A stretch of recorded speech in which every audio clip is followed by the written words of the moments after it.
ತಾವು ನಡೆಸಿರುವಂತಹ 3 ವರ್ಷದ ಅಧಿಕಾರದಲ್ಲಿ ಏನೇನೆಲ್ಲ ಮಾಡಿದ್ದೀವಿ ಅಂತ ಹೇಳಿ ಸಾಧನಾ ಸಮಾವೇಶವನ್ನ ಈಗ ತುಮಕೂರಿನಲ್ಲಿ ಸದ್ದು ಸರ್ಕಾರ ನಡೆಸ್ತಾ ಇದೆ. ಆದರೆ ಈ ಸಾಧನಾ ಸಮಾವೇಶದಲ್ಲಿ ಎಲ್ಲಾ ಕಡೆ ಕಟೌಟ್ಗಳು ಬ್ಯಾನರ್ಗಳು ಹರಿದಾಡ್ತಾ ಇದ್ದು ತುಮಕೂರಿನಾದ್ಯಂತ ಇವತ್ತು ಸಾಧನಾ ಸಮಾವೇಶದ ಹಬ್ಬದ ಒಂದು ಸಂಭ್ರಮ ಮನೆ ಮಾಡಿದೆ. ತುಮಕೂರಿನಲ್ಲಿ ಸಿದ್ದು ಸರ್ಕಾರದ ಸಾಧನಾ ಸಮಾವೇಶ ಯಾವ ರೀತಿಯಾಗಿದೆ, ಈ ಕಾರ್ಯಕ್ರಮದ ಬಗ್ಗೆ ಬಹಳ ಲಘುವಾಗಿ ಮಾತನಾಡಿದ್ದಾರೆ. ಬಹಳ ಸೂಕ್ಷ್ಮವಾಗಿ ನಾನು ಗಮನಿಸಿದ್ದೇನೆ. ಶೂನ್ಯ ಸಾಧನೆ ಎನ್ನುವಂತ ಮಾತನ್ನ ಅವರು ಹೇಳಿದ್ದಾರೆ. ಇವತ್ತು ಮಾನ್ಯ ಇಲ್ಲಿ ಉಪಸ್ಥಿತರಿರ್ತಕ್ಕಂಥ ಎಲ್ಲ ಅಣ್ಣ ತಮ್ಮಂದಿರ ಮುಂದೆ, ರಾಜ್ಯದ ಜನತೆಯ ಮುಂದೆ ಅವರಿಗೆ ನಾನು ಉತ್ತರವನ್ನು ಕೊಡೋದಕ್ಕೆ ಬಯಸ್ತೇನೆ. ಕರ್ನಾಟಕ ಸರ್ಕಾರದ ಚುನಾವಣೆ 2023 ಏಪ್ರಿಲ್ನಲ್ಲಿ ನಡೆಯಿತು. ಆ ಸಂದರ್ಭದಲ್ಲಿ ಮಾನ್ಯ ಅಧ್ಯಕ್ಷರಾದಂತಹ DK ಶಿವಕುಮಾರ್ ಅವರು, ನಮ್ಮ ನಾಯಕರಾದಂತಹ ಸಿದ್ದರಾಮಯ್ಯನವರು, ರಾಜ್ಯದ ಕಾಂಗ್ರೆಸ್ ಪಕ್ಷದ ಅನೇಕ ಮುಖಂಡರುಗಳು ರಾಜ್ಯ ಪ್ರವಾಸ ಮಾಡಿದರು. ಆ ಸಂದರ್ಭದಲ್ಲಿ ನಮ್ಮ ಪಕ್ಷದ ಪ್ರಣಾಳಿಕೆಯನ್ನ ತಯಾರು ಮಾಡೋದಕ್ಕೆ ನನಗೆ ಜವಾಬ್ದಾರಿಯನ್ನ ಕೊಟ್ಟರು ನಮ್ಮ ಪಕ್ಷದ ಅಧ್ಯಕ್ಷರು ಮತ್ತು ನಮ್ಮ ನಾಯಕರು. ಆ ಸಂದರ್ಭದಲ್ಲಿ ಇಡೀ ರಾಜ್ಯದ ಜನತೆಗೆ ಸುಮಾರು 500ಕ್ಕೂ ಹೆಚ್ಚು ಭರವಸೆಗಳನ್ನು ನಾವು ರಾಜ್ಯದ ಜನತೆ ಕೊಟ್ಟಿದ್ದೇವೆ. ಇಲ್ಲಿ ನನ್ನ ಹತ್ರ ಆ ಪ್ರಣಾಳಿಕೆಯ ಪ್ರತಿ ಇಲ್ಲಿದೆ ನನ್ನ ಹತ್ರ. ಈ ಪ್ರಣಾಳಿಕೆಯನ್ನು ರಾಜ್ಯದ ಜನತೆಗೆ ನಾವು ತೆಗೆದುಕೊಂಡು ಹೋಗಿ ಮನೆ ಮನೆಗೆ ತಲುಪಿಸಿದ್ದೋ. ರಾಜ್ಯದಲ್ಲಿ ಒಂದು ಒಳ್ಳೆಯ ಆಡಳಿತವನ್ನು ಕೊಡ್ತೇವೆ, ಜನಪರವಾದ ಸರ್ಕಾರವನ್ನು ಕೊಡ್ತೇವೆ, ಅಭಿವೃದ್ಧಿಯ ಕೆಲಸಗಳನ್ನು ಮಾಡ್ತೇವೆ, ಸಾಮಾಜಿಕ ನ್ಯಾಯವನ್ನ ಮಾಡ್ತೇವೆ ಅಂತೇಳಿ ನಾವು ವಾಗ್ದಾನ ಮಾಡಿದ್ದು. ಆತ್ಮೀಯ ಬಂಧುಗಳೇ, ಇವತ್ತಿಗೆ ನಾಳೆಗೆ 3 ವರ್ಷ ಆಗುತ್ತೆ ನಮ್ಮ ಸರ್ಕಾರ ಅಧಿಕಾರಕ್ಕೆ ಬಂದು. ಈ ರಾಜ್ಯದ ಜನತೆಗೆ ಈ ಸರ್ಕಾರ ಮಾಡಿರ್ತಕ್ಕಂತಹ ಸಾಧನೆಗಳ ಬಗ್ಗೆ ಗೊತ್ತಾಗಬೇಕು, ತಿಳ್ಕೊಳ್ಳೋದಿಕ್ಕೆ ಅವರಿಗೆ ಅಧಿಕಾರ ಇದೆ. ಈ ಸರ್ಕಾರ 3 ವರ್ಷದಲ್ಲಿ ಏನು ಮಾಡಿದೆ ಅಂತೇಳಿ ತಿಳ್ಕೊಳ್ಳೋದಿಕ್ಕೆ ಅವರಿಗೆ ಅಧಿಕಾರ ಇದೆ. ಕೇವಲ ಟೀಕೆ ಟಿಪ್ಪಣಿಗಳನ್ನು ಮಾಡಿದರೆ ಉತ್ತರ ಸಿಗೋದಿಲ್ಲ ನಿಮಗೆ. ಈ ರಾಜ್ಯದ ಮುಖ್ಯಮಂತ್ರಿಗಳಾಗಿ ಸನ್ಮಾನ್ಯ ಸಿದ್ದರಾಮಯ್ಯನವರು ಮೇ 20ನೇ ತಾರೀಕು ಪ್ರಮಾಣ ವಚನವನ್ನು ಸ್ವೀಕಾರ ಮಾಡಿದರು. ಇವತ್ತು ನಾನು ತಮ್ಮ ಮುಂದೆ ಕೆಲವು ಅಂಕಿ ಅಂಶಗಳನ್ನು ತಿಳಿಸೋದಕ್ಕೆ ಬಯಸ್ತೇನೆ. 2023-24ರಲ್ಲಿ ಮಾನ್ಯ ಸಿದ್ದರಾಮಯ್ಯನವರು ಆಯವ್ಯಯವನ್ನು ಮಂಡನೆ ಮಾಡ್ತಾರೆ. 14ನೇ ಆಯವ್ಯಯವನ್ನು 23-24ರಲ್ಲಿ ಮಂಡನೆ ಮಾಡ್ತಾರೆ.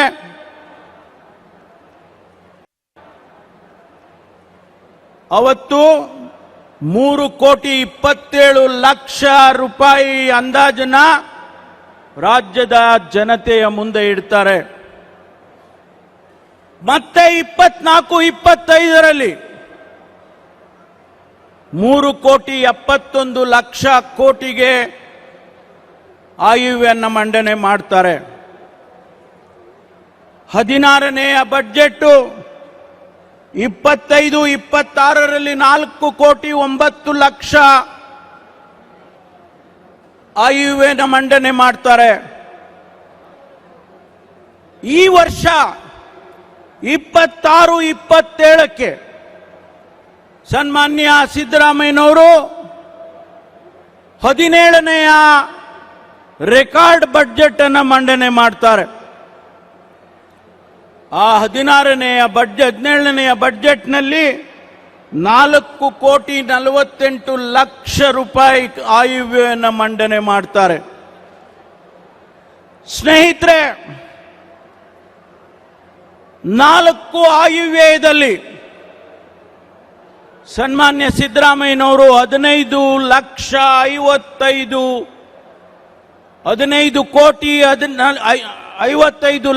ಕೋಟಿಗಳನ್ನ ಆಯವ್ಯಯನ ಮಂಡನೆ ಮಾಡಿದ್ದಾರೆ. ಇಷ್ಟು ಹಣ ಈ ರಾಜ್ಯದ ಜನತೆಗೆ ಅಭಿವೃದ್ಧಿಗೆ ಖರ್ಚಾಗಿದೆ, ಸಾಮಾಜಿಕ ನ್ಯಾಯಕ್ಕೆ ಖರ್ಚಾಗಿದೆ, ಬಡವರಿಗೆ ಖರ್ಚಾಗಿದೆ. ಈ ಪ್ರಣಾಳಿಕೆಯಲ್ಲಿ ನಾವೇನು ಮಾತು ಕೊಟ್ಟಿದ್ದೇವೆ ಆ ಮಾತುಗಳನ್ನು ಈಡೇರಿಸೋದಕ್ಕೆ 4 ಆಯವ್ಯಯದಲ್ಲಿ ಹಣವನ್ನ ನಮ್ಮ ಸರ್ಕಾರ ಪ್ರತಿಯೊಂದು ಇಲಾಖೆಯಲ್ಲಿ ಖರ್ಚು ಮಾಡಿದೆ ಅಂತೇಳಿ ಈ ರಾಜ್ಯದ ಜನತೆಗೆ ತಿಳಿಸೋದಕ್ಕೆ ಬಯಸ್ತೇನೆ. ನಮ್ಮ ಆದ್ಯತೆ ಏನು? ಈ ಸರ್ಕಾರದ ಆದ್ಯತೆ ಏನು? ಬಡವರಿಗೆ ಕಾರ್ಯಕ್ರಮ ಕೊಡ್ಬೇಕು, ರೈತರಿಗೆ ಕಾರ್ಯಕ್ರಮ ಕೊಡ್ಬೇಕು, ಕಾರ್ಮಿಕರಿಗೆ ಕಾರ್ಯಕ್ರಮ ಕೊಡ್ಬೇಕು, ಯಾರು ನೊಂದವರಿದ್ದಾರೆ, ಶೋಷಿತರಿದ್ದಾರೆ ಅವರಿಗೆ ಕಾರ್ಯಕ್ರಮ ಕೊಡಬೇಕು. ನಾವು ಇವತ್ತು ಪರಿಶಿಷ್ಟ ಜಾತಿ ಜನಾಂಗ, ಹಿಂದುಳಿದ ಜನಾಂಗ, ಅಲ್ಪಸಂಖ್ಯಾತರು ಇವರುಗಳಿಗೆ ಅನೇಕ ಕಾರ್ಯಕ್ರಮಗಳನ್ನು ಕೊಟ್ಟಿದ್ದಾರೆ. ನಾನು ವಿವರಣೆಯನ್ನ ಮಾಡೋದಕ್ಕೆ ಹೋಗೋದಿಲ್ಲ. ರೈತರಿಗೆ ಅನೇಕ ಕಾರ್ಯಕ್ರಮಗಳನ್ನು ಕೊಟ್ಟಿದ್ದೇವೆ, ನಾನು ವಿವರಣೆ ಮಾಡಕ್ಕೆ ಹೋಗೋದಿಲ್ಲ. ಯಾರು ಹಳ್ಳಿಯಲ್ಲಿದ್ದಾರೆ, ಬಡವರಿದ್ದಾರೆ, ಸ್ವಾಭಿಮಾನದಿಂದ ಬದುಕೋದಿಕ್ಕೆ ಅವರಿಗೆ ನಾವು 5 ಗ್ಯಾರಂಟಿಗಳನ್ನು ಕೊಡ್ತಕ್ಕಂಥ ಯೋಜನೆಯನ್ನು ತಂದಿದ್ದೇವೆ. 2.5 ಲಕ್ಷ ಕೋಟಿ ರೂಪಾಯಿಯನ್ನ ಈ 4 ವರ್ಷದಲ್ಲಿ ಅವರಿಗಾಗಿ ಖರ್ಚು ಮಾಡ್ತಾ ಇದ್ದೇವೆ.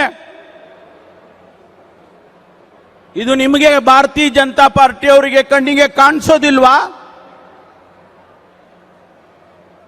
ಬಡವರ ಬಗ್ಗೆ ನಿಮಗೆ ಕಾರ್ಯಕ್ರಮವನ್ನ ಕೊಟ್ಟಿರ್ತಕ್ಕಂಥದ್ದು ನಿಮಗೆ ಕಾಣಿಸೋದಿಲ್ವಾ?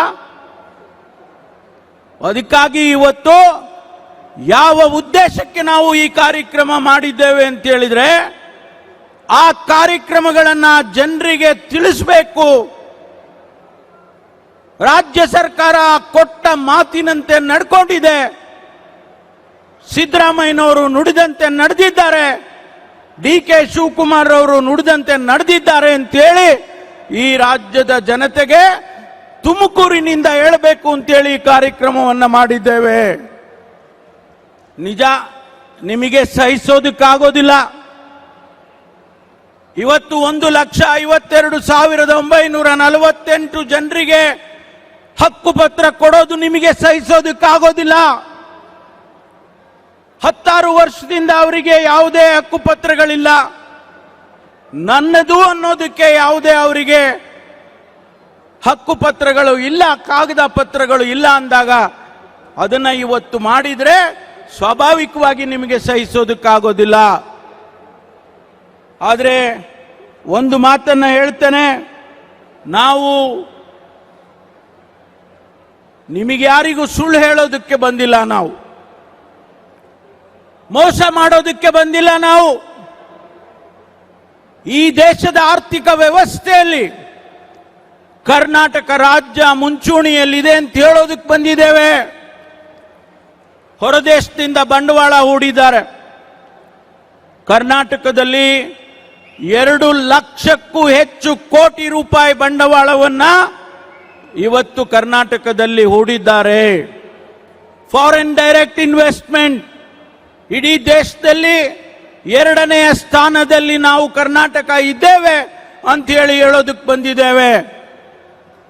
MB ಪಾಟೀಲ್ ಸಾಹೇಬ್ರು ಇಲ್ಲೇ ಇದ್ದಾರೆ. ಗ್ಲೋಬಲ್ ಇನ್ವೆಸ್ಟರ್ಸ್ ಮೀಟಿಂಗ್ ಅಂತ ಮಾಡಿದ್ರು.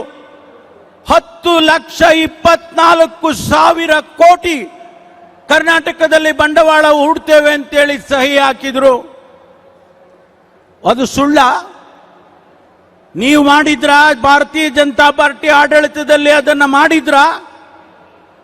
ಇವತ್ತು ಕರ್ನಾಟಕಕ್ಕೆ ಪ್ರತಿಯೊಬ್ಬರೂ ಕೂಡ ಹೊರದೇಶದಿಂದ ಇರಬಹುದು, ಹೊರ ರಾಜ್ಯದಿಂದ ಇರಬಹುದು, ಬಂಡವಾಳವನ್ನು ಹೂಡೋದಕ್ಕೆ ಬರ್ತಾ ಇದ್ದಾರೆ ಅಂತ ಹೇಳಿದ್ರೆ ಸರಿಯಾದ ಆಡಳಿತ ಇಲ್ಲದೆ ಇದ್ರೆ ಬರ್ತಾರ? ಸರಿಯಾದ ರಾಜಕೀಯ ಇಚ್ಛಾಶಕ್ತಿ ಇಲ್ಲದೆ ಇದ್ರೆ ಬರ್ತಾರ? ಭಾರತೀಯ ಜನತಾ ಪಾರ್ಟಿಯವರು ಜನ ಸಮುದಾಯಕ್ಕೆ ಇದಕ್ಕೆ ಉತ್ತರ ಕೊಡಬೇಕಾಗ್ತದೆ. ಬರೀ ಟೀಕೆ ಟಿಪ್ಪಣಿಯನ್ನ ಮಾಡಿದ್ರೆ ಸಾಲದು, ಇದಕ್ಕೆ ಉತ್ತರವನ್ನು ನೀವು ಕೊಡಬೇಕು ಜನರಿಗೆ. ಇವತ್ತು ಇನ್ನು 2 ವರ್ಷಗಳಿದ್ದಾವೆ ಸ್ನೇಹಿತರೆ. ನಾನು ಅನೇಕ ವಿಚಾರಗಳನ್ನು ಮಾತನಾಡಬಹುದು, ಆದರೆ ಸಮಯ ಇಲ್ಲ. ಜನ ಇನ್ನೂ ಕೂಡ ಈಗಾಗಲೇ ಅವರೆಲ್ಲ ಊಟಕ್ಕೆ ಹೊರಟಿದ್ದಾರೆ, ಹೆಚ್ಚಿಗೆ ಸಮಯ ತಗೊಳ್ಳೋದಿಲ್ಲ. ಉಪಮುಖ್ಯಮಂತ್ರಿಗಳು, ಮುಖ್ಯಮಂತ್ರಿಗಳು ಮಾತನಾಡಬೇಕಾಗಿದೆ.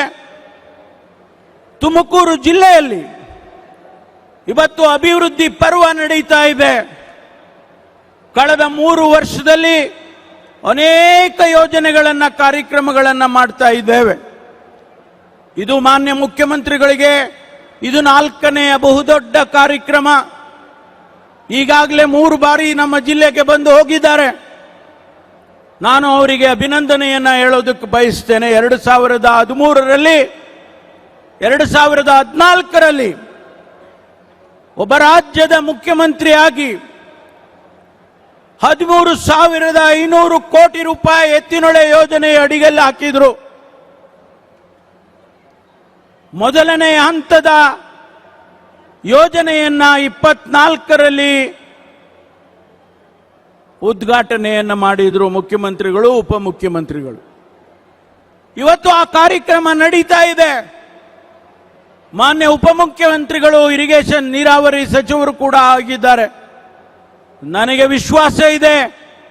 ಅವರು ಒಂದು ಕಡೆ ಹೇಳಿದ್ದಾರೆ, ನಾವು ಮುಂದಿನ ಈ ವರ್ಷದ ಜೂನ್ ಜುಲೈಯಲ್ಲಿ ತುಮಕೂರಿಗೆ ನೀರನ್ನ ತರ್ತೇವೆ ಎನ್ನುವಂತ ಮಾತನ್ನ ಮಾನ್ಯ ಉಪಮುಖ್ಯಮಂತ್ರಿಗಳು, ನೀರಾವರಿ ಸಚಿವರಾಗಿ ಹೇಳಿದ್ದಾರೆ.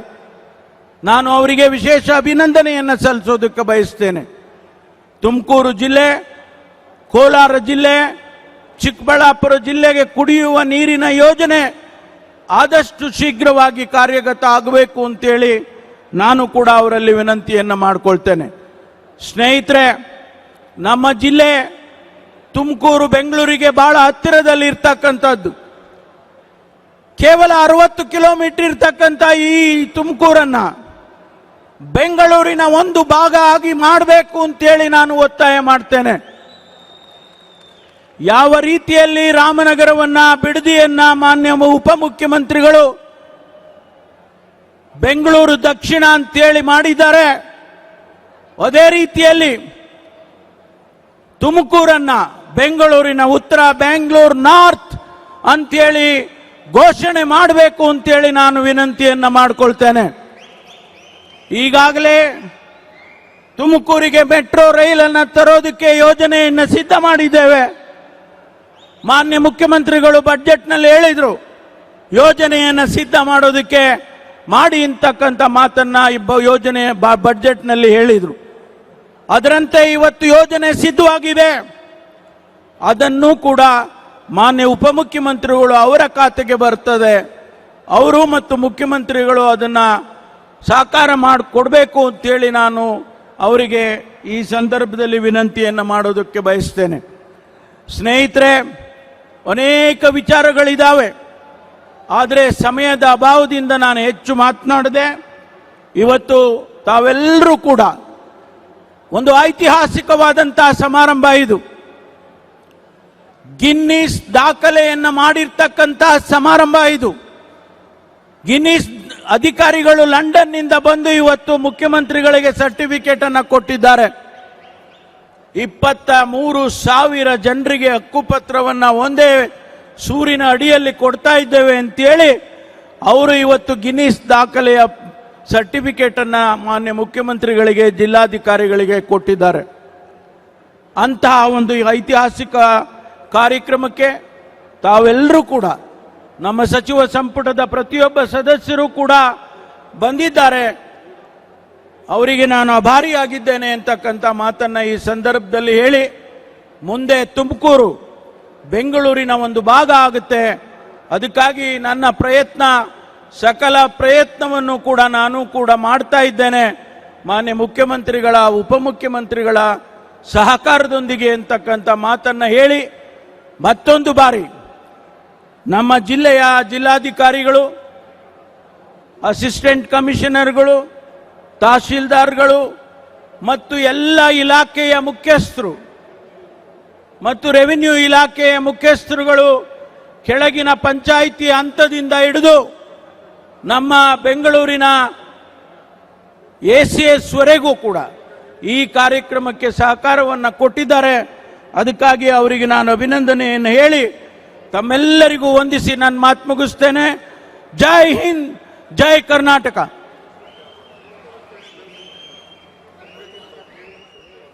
ತುಮಕೂರು ಜಿಲ್ಲೆಯ ಕ್ಷೇತ್ರದ ಜನರ ಮನದಾಳದ ಮಾತುಗಳನ್ನು, ಹಾಗೆಯೇ ಈ 3 ವರ್ಷಗಳಲ್ಲಿ ಆಗಿರುವಂತಹ ದಾಖಲೆಯ ಅಭಿವೃದ್ಧಿ, ಮುಂದಿನ 2 ವರ್ಷಗಳಲ್ಲಿ ಆಗುವಂತಹ ಅಭಿವೃದ್ಧಿ ಕಾರ್ಯಗಳ ಕುರಿತು ಡಾಕ್ಟರ್ ಜಿ ಪರಮೇಶ್ವರ್ ಅವರು ತಿಳಿಸಿದ್ದಾರೆ. ನಾವೆಲ್ಲರೂ ಸಹ ಅವರಿಗೆ ಧನ್ಯವಾದಗಳನ್ನು ಅರ್ಪಿಸೋಣ. ಬಂಧುಗಳೇ, ನಿಮ್ಗೆಲ್ಲರಿಗೂ ಗೊತ್ತು, ಗ್ಯಾರಂಟಿಗಳು ಜಾಗತಿಕ ಮಟ್ಟದಲ್ಲಿ ಹೆಸರು ಮಾಡಿದೆ. ಗ್ಯಾರಂಟಿ ಅನುಷ್ಠಾನ ಸಮಿತಿಯಿಂದ ಈಗ ಮುಖ್ಯಮಂತ್ರಿಗಳಿಗೆ, ಉಪಮುಖ್ಯಮಂತ್ರಿಗಳಿಗೆ ಹಾಗೂ ಗೃಹ ಸಚಿವರಿಗೆ ಗೌರವಾರ್ಪಣೆ. ಗ್ಯಾರಂಟಿಗಳ ಮೂಲಕ ಇಡೀ ಭಾರತ ಅಷ್ಟೇ ಅಲ್ಲ, ಇಡೀ ವಿಶ್ವದ ಗಮನವನ್ನ ಕರ್ನಾಟಕ ಸೆಳೆದಿರೋದ್ರಿಂದ ಗ್ಯಾರಂಟಿ ಅನುಷ್ಠಾನ ಸಮಿತಿಯ ಎಲ್ಲ ಗೌರವಾನ್ವಿತ ಸದಸ್ಯರುಗಳಿಂದ ಮುಖ್ಯಮಂತ್ರಿಗಳಿಗೆ, ಉಪಮುಖ್ಯಮಂತ್ರಿಗಳಿಗೆ ಹಾಗೂ ಗೃಹ ಸಚಿವರಿಗೆ ಗೌರವಾರ್ಪಣೆ. ಶ್ರೀ HM ರೇವಣ್ಣ ಅವರು ಉಪಸ್ಥಿತರಿರಬೇಕಾಗಿ ವಿನಂತಿ.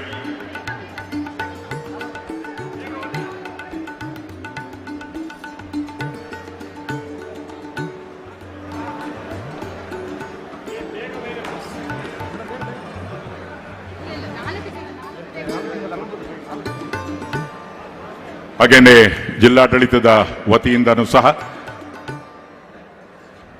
ಗೌರವಾನ್ವಿತ ಮುಖ್ಯಮಂತ್ರಿಗಳು, ಉಪಮುಖ್ಯಮಂತ್ರಿಗಳಿಗೆ ಗೌರವಾರ್ಪಣೆ. 3 ವರ್ಷಗಳ ಸಾರ್ಥಕ ಆಡಳಿತದಕ್ಕೆ ತುಮಕೂರು ಜಿಲ್ಲೆಯ ಜನತೆಯಿಂದ ಮುಖ್ಯಮಂತ್ರಿಗಳಿಗೆ ಅಭಿನಂದನೆಯ ಜೊತೆಗೆ ಕೃತಜ್ಞತಾಪೂರ್ವಕ ಧನ್ಯವಾದಗಳು. ಮುಖ್ಯಮಂತ್ರಿಗಳಿಗೆ